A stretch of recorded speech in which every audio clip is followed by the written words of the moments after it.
Normally تو ایسا نہیں ہوتا, آپ ایک دو کوئی ٹاسک ہیں اس کے لیے آپ پریشان ہوتے ہیں, لیکن ہر ایک چیز کے بارے میں اگر آپ پریشان ہو رہے ہیں تو یہ ایک دیکھنے والی بات ہے کہ ایسا کیوں ہو رہا ہے. وہ سب کہتے ہیں کہ باتیں تو ساری آپ کی ٹھیک ہے, کوئی میڈیکیشن ہو سکتی ہے.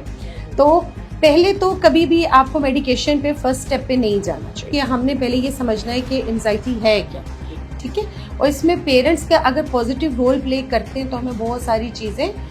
وداؤٹ کسی پروفیشنل کے سپورٹ کے بھی ہم حل کر سکتے ہیں کہ بچہ جو ہے وہ ڈسٹرب ہوا ہے. تو سب سے پہلے تو یا تو وہ ضرورت سے زیادہ کھانا شروع کر دے گا یا وہ ضرورت سے کم جو ہے وہ کھانا کر دے گا اپنا. آپ جس سائڈ پہ جا رہے ہو وہ سائیکالوجسٹ بھی آپ کے ساتھ ادھر ہی جائے گا. ان کی جو اوور تھنکنگ ہو رہی ہوتی ہے کہ وہ ان کے بس سے ہوتی ہے, باہر ہو جاتی ہے, آپ وہاں کی 3 جو تھنگز ہیں ان کے نام لیں. بچوں کے مارکس کو لے کے بہت سیریس نہ ہو, بچوں کو ریزلٹس کو لے کے نہ ہو, ان کو مطلب ایک گلٹ اور شیم والی چیز میں مت لے کر جائیں. آپ نے ایک ماڈلنگ کرنی ہے, پھر آپ نے بچے کی کاؤنسلنگ کرنی ہے. تو جب وہ تھوڑا ہوگا تو وہ اس کا وہ ڈر, وہ پریشانی, وہ انزائٹی ختم ہو جائے گی.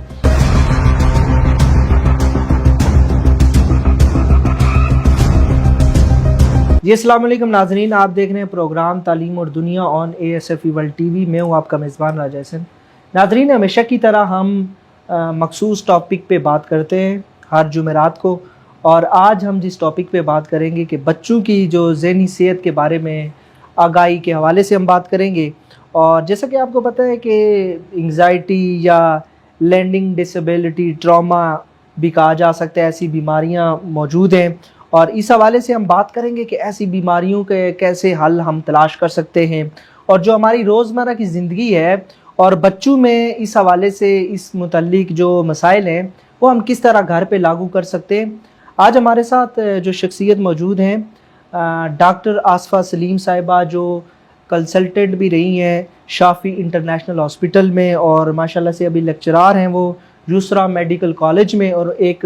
ادارہ بھی چلا رہی ہیں, اس کی CEO ہیں, اور young children development education system کی یہ CEO ہیں. السلام علیکم جی, بہت شکریہ وقت دیا آپ نے. اچھا, مجھے سب سے پہلے یہ بتائیے گا کہ بچوں میں کون کون سی قسم کی بے چینی پائی جاتی ہے, اور اس کا یا ان کا کس طرح علاج کیا جا سکتا ہے. جیسا کہ آپ کو پتہ ہے سوشل انزائٹی وغیرہ, والدین اس حوالے سے کس طرح اس کا علاج کروا سکتے ہیں اپنے بچوں میں. اچھا ایسن, اس میں آپ کو یہ کہنا چاہوں گی کہ آج کل جو دیکھنے میں آ رہا ہے ایک لفظ جو ایون کہ بہت چھوٹے بچوں کے لیے بھی استعمال ہوتا ہے, اور اس میں وہ آ رہا ہوتا ہے جی کہ ان کو سوشل انزائٹی ہو گئی ہے, یا ایک انزائٹی کا ایسا ورڈ ہے جو بار بار ریپیٹ ہو رہا ہے اور ڈفرینٹ اس کے ساتھ جو ہے اس میں چیزیں سامنے آ رہی ہیں. تو پہلے تو میں آپ کو یہ کہوں گی کہ ہم نے پہلے یہ سمجھنا ہے کہ انزائٹی ہے کیا. انزائٹی جو ہے اگر ہم اس کو سمپل ورڈز میں کہیں تو یہ ایک بے چینی کی کیفیت ہے. مطلب وداؤٹ اینی ریزن آپ کا کسی بھی چیز یا حوالے سے جو ہے آپ کو ایک ٹینشن رہنا, ایک پریشانی رہنا کہ اوہ اب کیا ہوگا, اب کیا ہوگا, اب کیا ہوگا, میں نہیں کر سکتا, میں کیسے فیس کروں گا, میں کیسے جاؤں گا, میرے کیسے ریزلٹس ہوں گے. تو یہ چھوٹی چھوٹی سی جو باتیں ہیں وہ اس بے چینی کو بڑھا دیتی ہیں. اچھا, اب اس میں ڈفرینٹ ٹائپس ہیں. ابھی بے چین ہو جانا, کسی چیز کو سیریس لینا, مارکس کے بارے میں پریشان ہونا, تو یہ وہ چیزیں ہیں جو میں نے اور آپ نے بھی فیس کی ہوئی اپنی لائف میں, تو وہ تو ایک نیچرل چیز ہے. لیکن اگر اس کا آپ سیویریٹی لیول زیادہ دیکھتے ہیں, مینس کہ آپ ہر ایک چیز کے بارے میں یہ فکر مند ہیں. دیکھیں نارملی تو ایسا نہیں ہوتا, آپ ایک دو کوئی ٹاسک ہیں اس کے لیے آپ پریشان ہوتے ہیں, لیکن ہر ایک چیز کے بارے میں اگر آپ پریشان ہو رہے ہیں تو یہ ایک دیکھنے والی بات ہے کہ ایسا کیوں ہو رہا ہے. اور پھر وہ اس قدر زیادہ ہو رہی ہے کہ آپ کی ڈیلی جو روٹین ہے, ٹھیک ہے, جیسے اس میں کھانا پینا ہے, گھومنا پھرنا ہے, بات چیت کرنا ہے, سونا ہے, ٹھیک ہے, تو اس میں جب آپ چینجز دیکھتے ہیں تو پھر آپ کو اندازہ ہونے لگتا ہے کہ نہیں یہاں کوئی پرابلم ہے اور اس کو ہم نے دیکھنا ہے. اور جو بہت جو اہم چیز ہے, تیسری چیز ہے, وہ یہ دیکھنے کی ہے کہ چلیں کچھ عرصے کے لیے کچھ ایسے موڈ سوئنگز بھی ہوتے ہیں لائف میں, بچوں کے بھی موڈز چینج ہوتے رہتے ہیں, ویدر کنڈیشنز ہوتی ہیں, انوائرمنٹل فیکٹرز ہوتے ہیں, وہ ساری چیزیں ہوتی ہیں اور آپ کو کچھ عرصے کے لیے پریشان بھی کر دیتی ہیں. لیکن اگر آپ یہ دیکھتے ہو کہ مور دین 6 months اسٹل یہی سائن سمٹمس چل رہے ہیں, اسٹل ہر چیز کی ایک وداؤٹ اینی ریزن آپ کو ٹینشن چل رہی ہے, پریشانی چل رہی ہے, تو اس کو پھر آپ پراپر ایک انزائٹی کا نام دے سکتے ہو. اور وہاں پر پیرنٹس کا جو ہے نظر رکھنا اور انڈرسٹینڈ کرنا اور اس کے اوپر ایکشن لینا جو ہے وہ آ جاتا ہے. تو اس صورت میں پیرنٹس کو ضرور اس پہ دیکھنا چاہیے کہ ایسا کیوں ہو رہا ہے. پھر اس کا پیرنٹس کس طرح علاج کروا سکتے ہیں؟ کیا وہ کسی